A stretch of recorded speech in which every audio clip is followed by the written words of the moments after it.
કેશોદના જલારામ મંદિરે 141મો નેત્ર નિદાન કેમ્પ યોજવામાં આવ્યો હતો। કેશોદના જલારામ મંદિરે નેત્ર નિદાન કેમ્પ મોતિયાના ઓપરેશન માટે તેમજ હોમિયોપેથિક કેમ્પ તથા ડાયાબિટીસ ચેકઅપ યોજવામાં આવ્યો હતો। આજુબાજુના ગ્રામ્ય વિસ્તારમાંથી મોટી સંખ્યામાં દર્દીઓએ લાભ લીધો છે। કેશોદના આંબાવાડી વિસ્તારમાં આવેલા જલારામ મંદિરે રણછોડદાસ હોસ્પિટલ રાજકોટના સહયોગથી 142મો નેત્ર નિદાન કેમ્પ યોજાયો હતો, જેમાં 185 જેટલા દર્દીઓને આંખોની તપાસ કરવામાં આવી હતી, જેમાં જરૂરિયાતમંદ મોતિયાના ઓપરેશન વાળા 63 દર્દીઓને રાજકોટની રણછોડદાસ હોસ્પિટલ ખાતે મોકલવામાં આવ્યા છે।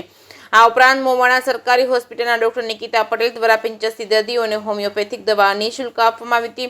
235 દર્દીઓને અવેરનેસ માર્ગદર્શન અપાયું હતું અને જલારામ મંદિરના ટ્રસ્ટ દિનેશભાઈ કાનાબાના જણાવ્યા મુજબ કેશોદના જલારામ મંદિર ખાતે ઘણા વર્ષથી યોજાતા નિઃશુલ્ક નેત્ર નિદાન કેમ્પમાં અત્યાર સુધીમાં 341 જેટલા નેત્ર નિદાન કેમ્પ યોજવામાં આવ્યા છે, જેમાં લગભગ 24,247 જેટલા મોતિયાના દર્દીના ઓપરેશન ફ્રીમાં રણછોડદાસ હોસ્પિટલ રાજકોટ દ્વારા કરવામાં આવ્યા છે। જલારામ મંદિરે પહેલા અને ત્રીજા રવિવારે વર્ષોથી રણછોડદાસ આશ્રમ ટ્રસ્ટ રાજકોટના સંયુક્ત નેત્ર નિદાન કેમ્પ રાખવામાં આવે છે।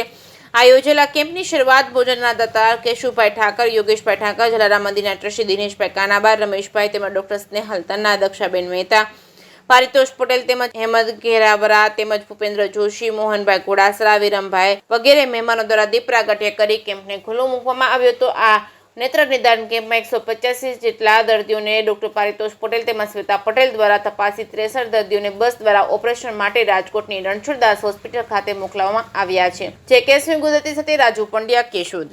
જય જલારામ।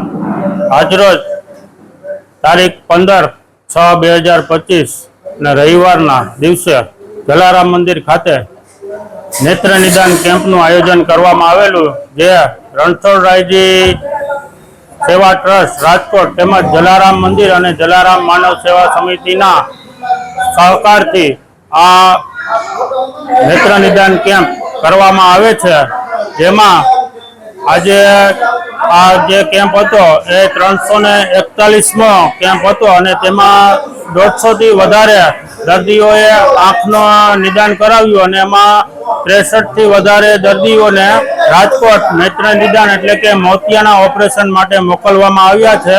તેમાં દાતાના સહયોગથી ચંદુલાલ પ્રાગજીભાઈ ઠાકરના સહયોગથી અને તેમના પુત્ર કેશવલાલ ચંદુલાલ ઠાકર અને નિખિલ કેશવલાલ ઠાકર, યોગેશ કેશવલાલ ઠાકરના સહયોગથી દર્દીઓને જમણવારનો દાતાનો સહયોગ મળેલો છે અને આવો જ અવિરત સહયોગ દાતાઓ તરફથી મળતો રહે તે માટે આ જલારામ મંદિર આપનો ખૂબ ખૂબ આભાર માને છે।